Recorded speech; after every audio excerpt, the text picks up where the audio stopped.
Hello, my name is Sam Carr. I'm a freelance illustrator.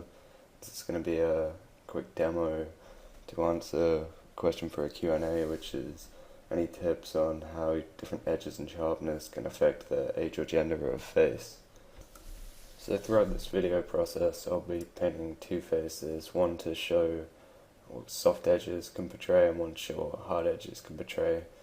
It's going to be this portrait that you see at the moment, rough older male, kind of Lemmy figure, followed by a younger looking beautiful woman, which will showcase how losing edges and having soft value transitions is really the key to painting a beautiful lady. This won't really be a running commentary, but from here on out I will occasionally drop in just to explain what's going on. I had a pretty good idea of what I wanted with the male face when I began, mainly Lemmy type figure.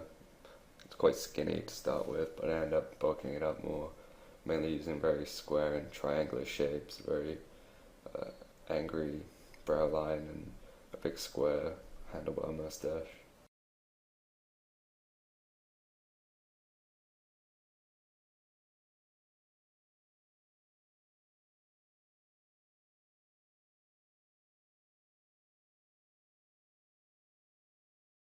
Here I'm mainly just blocking in the female head. You'll notice I'm using only curves for the construction of this, whereas the other was built out of jagged corners. Actually, I began this with a downward facing angle on the face, but I was a little bit stubborn and it ended up being an upward angle, so it's not the best example of a smooth process. You can see here that the first thing I do after I lay in the light tones is go straight in to bring out the core shadows and the main form shadows down the side of the face as well. I think this really is the key to building up realism, is just doing lots of studies and trying to find out where the usual core shadows lie and then trying to stick to them rigidly rather than blending everything into everything else, because that's how most people end up losing form.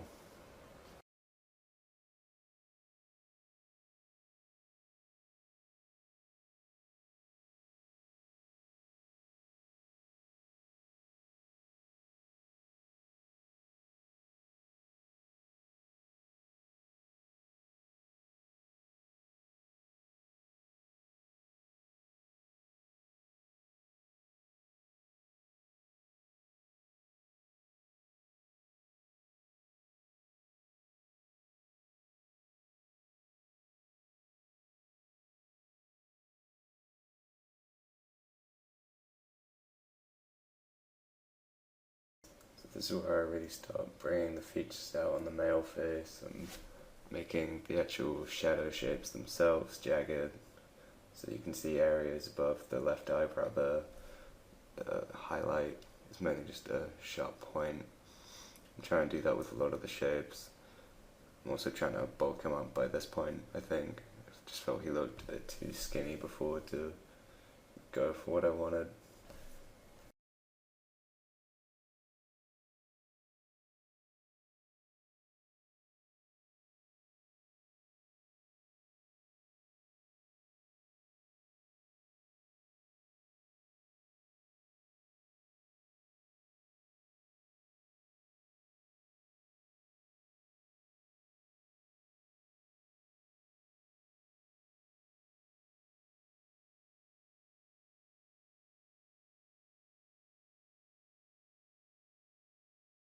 So your main mission here is to break up smooth shapes with lots of little nuances of light and dark right next to each other. You see this in the stubble that I'm doing, which is lots of small dark holes and lots of light catching on the hairs, along with the wrinkles, which are the dark indents and the light being picked up underneath. My final step for the male face is to apply a sharpen filter and filter sharpen unsharp mask. This actually amplifies all the light and darks that are right next to each other. It gives that sharp look. You want to avoid doing this too much for female faces though, as I think it's what usually is the problem for female faces that are painted too manly.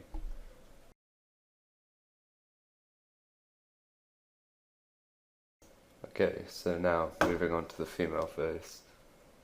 I'm going to try and use the similar kind of lighting setup, similar angle in the end as the male face, just to give a good comparison.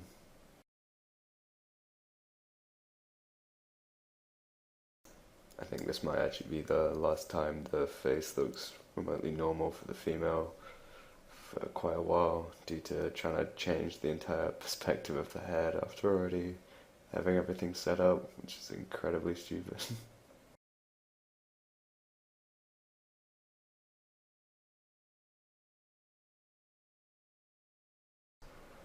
You'll notice two things about the exposed cheek on both of the faces. On the female, I've gone for the slight red blush colour.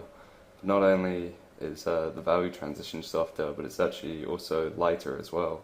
If you look on the other face, it's a much darker red and more of a block in, more of a cut on the cheek there. You really want to try and avoid that with female faces. Don't try and show off how much you know about the skull and stuff, because it is all just sugarcoating, really.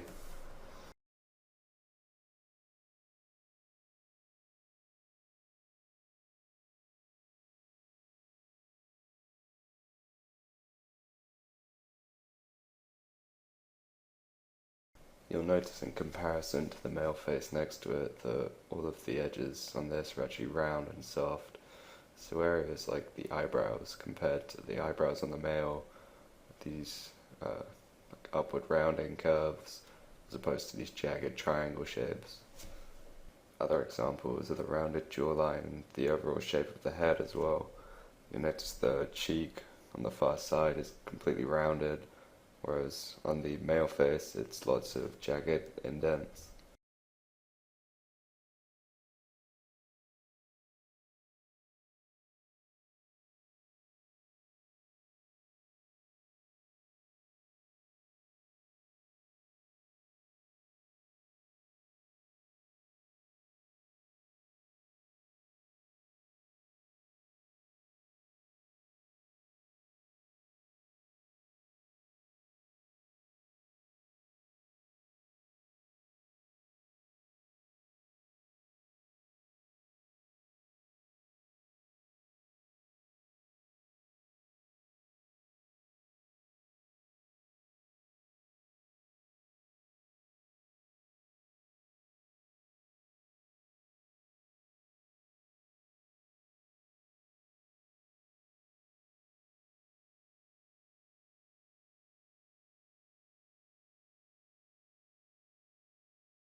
I think this is where the female face begins to start looking remotely normal again after I've switched the angle of everything, so we're looking slightly up as opposed to looking down.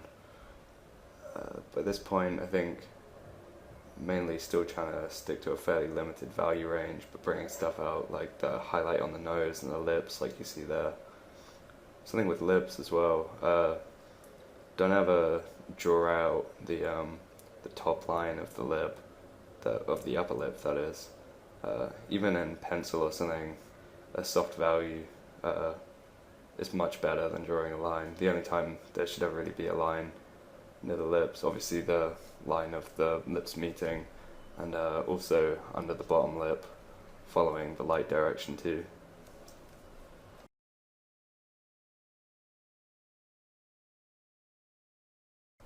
You'll notice that often throughout the process of this video I lasso sections of the face and resize them or move them up and down. I think that no matter how perfect you plan, changes are always going to come up once you start getting into the painting process. The difference between line and seeing actual coloured shapes is such a huge difference.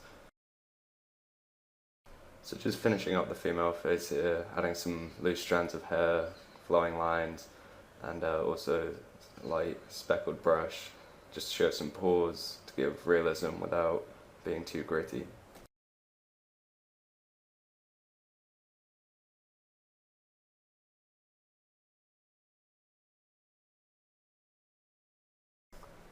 So this is the end of the demo. Here are the two portraits that came out of this. Original time, unsped up, was around 2 hours. Hope this was helpful for anyone watching, and if you want to find more of my work, you can find it at samcar.net. Thanks a lot.